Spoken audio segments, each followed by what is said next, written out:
اور کچھ لوگ ان کے بارے میں غلوب کا شکار ہیں اور وہ ان کو خدا مان لیتے ہیں یا ان کی عبادت شروع کر دیتے ہیں یا ان سے پناہ لینے لگتے ہیں. تو یہ دونوں رویے جو ہیں یہ درست نہیں ہے.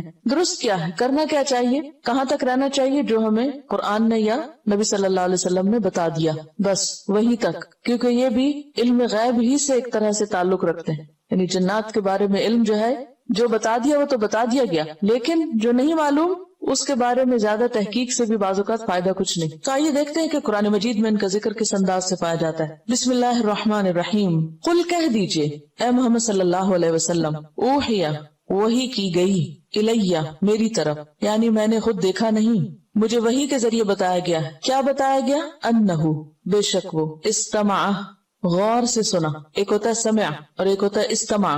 استماع کا معنی ہے توجہ سے سننا, غور سے سننا. غور سے سنا ہے کیا؟ قرآن. نفرن ایک جماعت نے, ایک گروہ نے. نفر کہتے ہیں 3 سے 10 تک کی جماعت کو, یعنی ان کی تعداد 3 اور 10 کے بیچ میں تھی. اور نفر اسم جمع ہے. اسم جمع کیا ہوتا ہے؟ جو دیکھنے میں واحد نظر آتا ہے لیکن ایک جماعت کو ریپرزینٹ کرتا ہے. مثلا قوم, قوم کی جمع کیا ہوتی ہے؟ اقوام. لیکن قوم ایک شخص کا نام نہیں ہوتا, قوم کے اندر بہت سے لوگ ہو سکتے ہیں. تو ایسے اسماء کو کیا کہتے ہیں؟ اسم جمع. تو نفر بھی اسم جمع ہے. نفرن ایک گروہ نے, من الجن جنوں میں سے, جنوں میں سے ایک گروہ نے غور سے قرآن سنا ہے. یہ بات مجھے وحی کے ذریعے پتہ چلی ہے اور مجھے کہا گیا ہے کہ میں آگے دوسرے لوگوں کو بھی بتا دوں کہ ایسا ہوا ہے. فقالو تو انہوں نے کہا, کنہوں نے؟ جنوں نے. انا سمعنا بے شک ہم نے سنا ہے. کیا؟ قرآنن قرآن. عجبا عجیب, حیران کن. ہم نے ایک عجیب قرآن سنا ہے. اور عجبا کا لفظ جو ہے یہ مصدر ہے, تعجب ہونا, اور مبالغے کے لیے یہاں پر آیا ہے صفت کے طور پر. اصل میں کیا ہے؟ مصدر, اور یہاں کیسے استعمال ہوا؟ بطور صفت کے. مصدر جب صفت بن کے آتا ہے تو اس میں بہت مبالغہ پایا جاتا ہے, یعنی بہت ہی زیادہ حیران کن.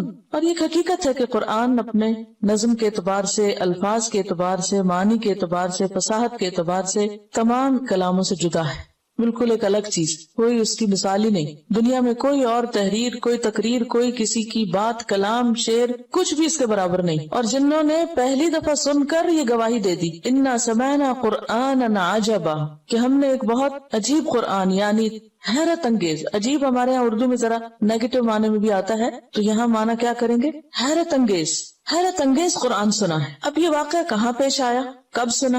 اس کے بارے میں صحیحین میں ایک روایت آتی ہے ابن عباس کی کہ نبی صلی اللہ علیہ وسلم تبلیغ کی غرض سے اپنے صحابہ کی ایک جماعت کے ساتھ اوکاز کے بازار کی طرف گئے. اوکاز اور ظلم جنہ, یہاں میلے لگتے تھے, بازار لگتے تھے جس میں بہت بزنس ہوتا تھا, اور اس کے علاوہ کھانے پینے کا سامان بھی ہوتا اور شعر و شاعری کی مجلسیں بھی ہوتی. تو نبی صلی اللہ علیہ وسلم ایسی جگہوں پر جا کر تبلیغ کیا کرتے تھے, یعنی جہاں لوگ پائے جاتے وہیں آپ جاتے اور وہیں بات سناتے. تو آپ اوکاز کے بازار کی طرف روانہ ہوئے.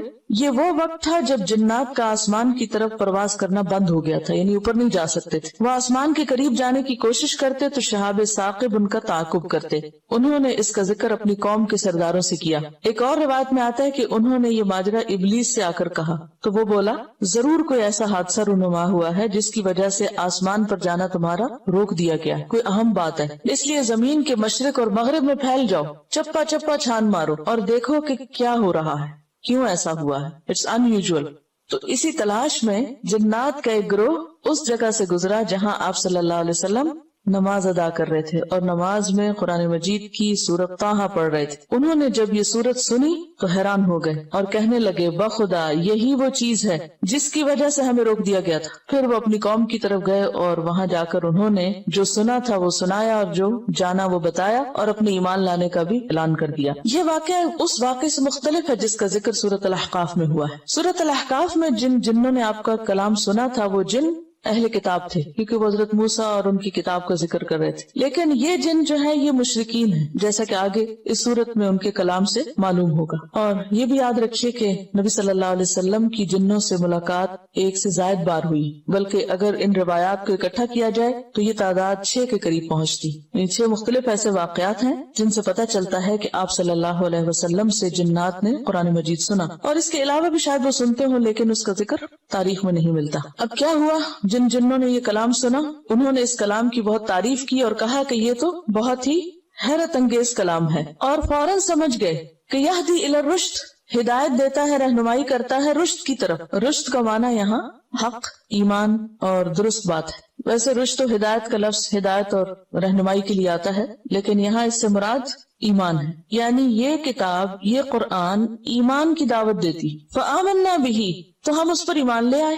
اس کتاب سے ہمیں پتہ چلا ہے کہ ایمان لانا ہے اللہ پر، تو ہم مان گئے. وَلَن نُشْرِكَ بِرَبِّنَا أَحَدًا، اور ہرگز نہیں ہم شریک کریں گے اپنے رب کے ساتھ کسی ایک کو بھی، کسی دوسرے کو رب کے برابر نہیں ٹھہرائیں گے. وَأَنَّهُ، اور بے شک وہ، تعالی بہت بلند ہے، جد ربنا، ہمارے رب کی شان. جد کا معنی ہوتا ہے بزرگی، عظمت، جلال، حکومت، دوسروں کے مقابلے میں بلند ہونا. حضرت انس کہتے ہیں کہ کان الرجل اذا قرأ البقرہ وآل عمران جد فینا، کہ ہم میں سے جو شخص البقرہ اور آل عمران پڑھ لیتا اس کا مرتبہ ہم سے بلند ہو جاتا، یعنی ہم میں سے وہ بلند مرتبہ سمجھا جاتا ہے، یعنی اس کا درجہ زیادہ ہو جاتا. وَأَنَّهُ تَعَالَى جَدُّ رَبِّنَا، اور یہ کہ بلند ہے ہمارے رب کی شان، عظمت. مَتَّخَذَ صَاحِبَةً، نہیں بنائی اس نے کوئی بیوی. صاحبہ کا لفظ جو ہے یہ صاحب سے ہے. صاحب کس کو کہتے ہیں؟ ساتھی کو. صحبت سے یہ لفظ ہے، ساتھی، دوست. تو بیوی کو صاحبہ کیوں کہا گیا؟ اور ہمارے اردو میں فلاں صاحب اور فلاں صاحبہ، تو وہ صرف ساتھی کے معنوں میں، یا جیسے ہم کہتے ہیں نا سسٹر فلان، یا آپ اس معنی میں سمجھیے، یعنی آنر دینے کے لیے یا عزت دینے کے لیے. اور صاحبہ کا لفظ جو ہے یہ اس میں دوستی کا معنی بھی پایا جاتا ہے اور عزت اور آنر کا معنی بھی. اور عربی میں یہ لفظ بیوی کے لیے استعمال ہوتا ہے، زوجہ کی طرح ہے. اور بیوی چونکہ ساتھی بھی ہوتی ہے، دوست بھی ہوتی ہے. تو متخذ صاحبۃ، نہیں اس نے بنایا بیوی، یعنی اللہ کی کوئی بیوی نہیں ہے. ولا ولدا، اور نہ کوئی اولاد. اللہ کی نہ بیوی ہے نہ بچے ہیں، عام زبان میں جیسے ہم کہتے ہیں. وہ ان چیزوں سے بہت اونچا ہے، بہت بلند ہے. یہ انسانوں کی کمزوریاں، انسانوں کو ضرورت ہوتی ہے سہاروں کی، بیوی کی، پھر بچوں کی، لیکن اللہ کو ایسی کوئی ضرورت نہیں ہے. اس لیے اس نے کسی کو اپنی بیوی نہیں بنایا اور نہ بچے بنایا. وَأَنَّهُ، اور بے شک وہ بات یہ ہے کہ کانا ہے، یقول کہتے، سفیہنا، ہمارے نادان. سفیہ کا لفظ بہت دفعہ آپ پڑھ چکے ہیں، صفحا اس کی جمع ہے، سفہا اس کا ماضی ہے، اور سفیہ ہوتا ہے جاہل. اصل میں صفاحت میں ہلکا پن پایا جاتا ہے. جیسا کہ جو کوئی پیٹ کا ہلکا ہوتا ہے نا، تو وہ کیا کرتا ہے؟ بے سوچے سمجھے بولتا چلا جاتا ہے، یعنی جس میں کوئی ڈیپتھ نہیں ہوتی، کوئی گہرائی نہیں ہوتی، کوئی غور و فکر نہیں ہوتا، تو اس کو کیا کہتے ہیں؟ ناسمجھ، بے وقوف، احمق. تو کانا یقول سفیہنا، ہمارے سفیہ یا احمق، نادان، ہمارا نادان کہتا ہے. اور اشارہ ہے کس کی طرف؟ ابلیس کی طرف. علی اللہ، اللہ کے بارے میں، شططا، حد سے بڑی ہوئی بات، بہت غلط باتیں کہی اس نے. کیونکہ شیطان کا یا ابلیس کا جو مکالمہ ہے سورۃ الاعراف میں آپ پڑھ چکے ہیں تفصیل سے، اس کے بعد بھی ذکر آتا ہے. تو اس میں اللہ سبحانہ وتعالیٰ کے ساتھ بہت روڈلی بات کر رہا ہے. فَبِمَا أَغْوَيْتَنِي، تو نے مجھے گمراہ کیا. اور اسی طرح اور بھی جو باتیں کرتا ہے وہ کوئی سمجھداری کی باتیں نہیں. آپ دیکھیے کہ جو شخص کسی کی عزت کرتا ہے وہ دراصل اپنی عزت کرتا ہے. کیوں کہتے ہیں کہ اپنی عزت اپنے ہاتھ میں ہوتی؟ جب آپ کسی کو عزت دیتے ہیں تو دراصل دوسرے کے دل میں اپنی عزت اور جگہ اور مقام بناتے ہیں. اور اگر آپ کسی کی بے عزتی کرنے پہ تل جائیں تو دراصل اپنی عزت کو بھی نیلام کر رہے ہوتے ہیں. تو یہاں پر ابلیس نے جو کچھ اللہ سبحانہ وتعالیٰ کی شان میں، اتنی بلند ہے اس کی شان جس کا یہ اعتراف بھی کر رہے ہیں، تعالی جد ربنا. اور ہم بھی ہر نماز میں شروع میں جو دعا پڑھتے ہیں اس میں الفاظ ادا کرتے ہیں، وتعالی جد کا، اقرار کرتے ہیں کہ اللہ تیری شان بہت بلند ہے. تو یہاں بھی اللہ کی شان تو بلند ہے، لیکن جو لوگ اللہ کی عظمت نہیں پہچانتے، اللہ کی قدر نہیں جانتے، وہ اللہ کے بارے میں ناروا باتیں کرتے ہیں. اور ایسے سارے لوگ کیا ہیں؟ ناسمجھ ہیں. اور سب سے پہلے اس ناسمجھی کا ثبوت ابلیس نے دیا تھا، کیونکہ فرشتے تو بہت ادب احترام کے ساتھ بات کر رہے تھے اللہ تعالیٰ.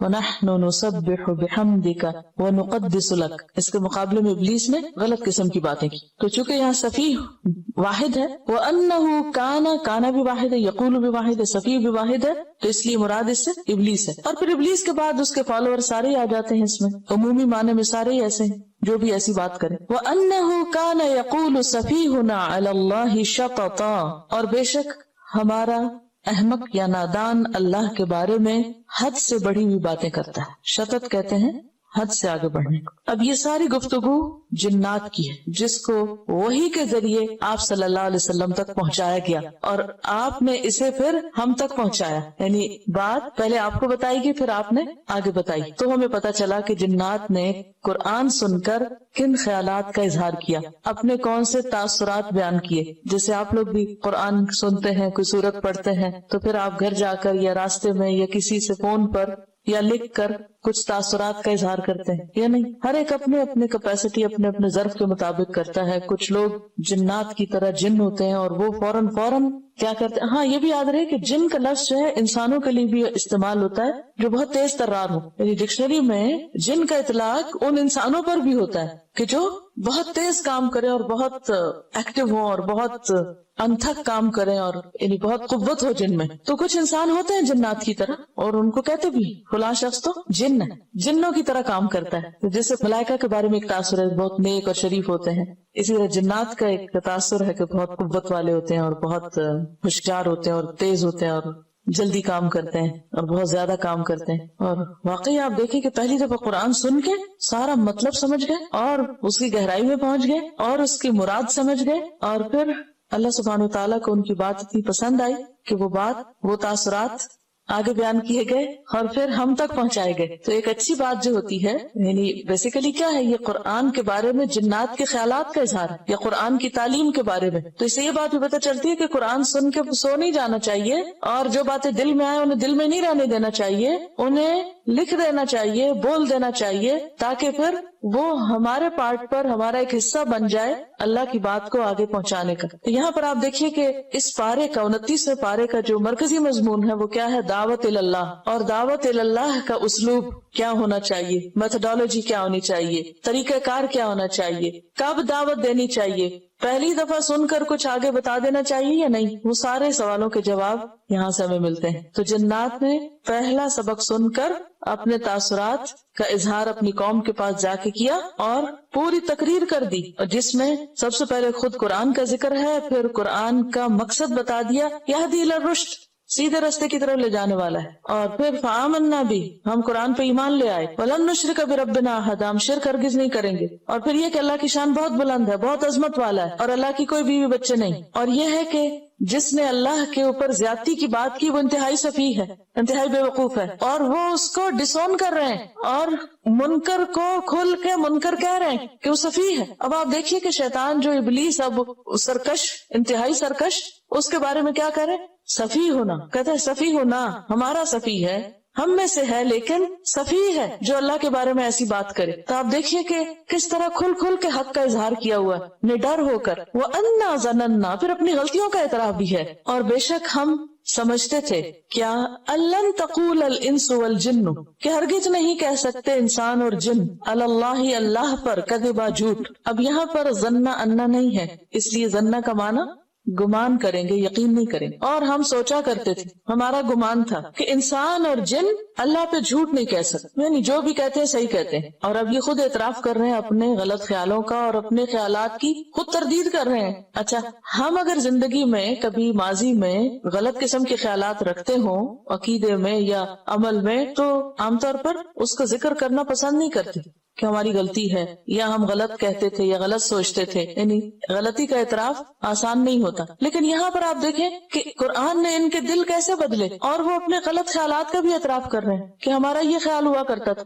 ہم کس قدر ناسمجھ تھے. وَأَنَّهُ كَانَ رِجَالٌ مِّنَ الْإِنسِ، اور بے شک وہ تھے کچھ مرد انسانوں میں سے، رجال من الانس، کیونکہ کچھ رجال من الجن ہوتے ہیں، کیونکہ جنوں میں مذکر مؤنث دونوں ہوتے ہیں. تو یہاں رجال کا لفظ انس کے رجال کے لیے ہے. انسانوں میں سے کچھ مرد یعوذون، پناہ لیا کرتے تھے، برجال من الجن، جنوں میں سے مردوں کی، یعنی انسانوں میں سے کچھ لوگ جنوں میں سے کچھ لوگوں کی پناہ لیتے تھے، ان سے ڈرتے تھے اور ان سے ریکویسٹ کرتے کہ ہمیں پناہ دی جائے. عام طور پر عربوں کا طریقہ یہ تھا کہ صحرا میں سفر کرتے، جنگلوں میں جاتے، آبادیاں بہت دور دور تھی اور سفر لمبے تھے تو راستے میں اگر کہیں رات گزارنی پڑتی اور جہاں وہ رکتے تو وہاں ان کو ڈر ہوتا کہ یہاں جن ہوں گے اور مختلف طرح کی اور نقصان دینے والی چیزیں ہوں گی، تو وہ کیا کرتے؟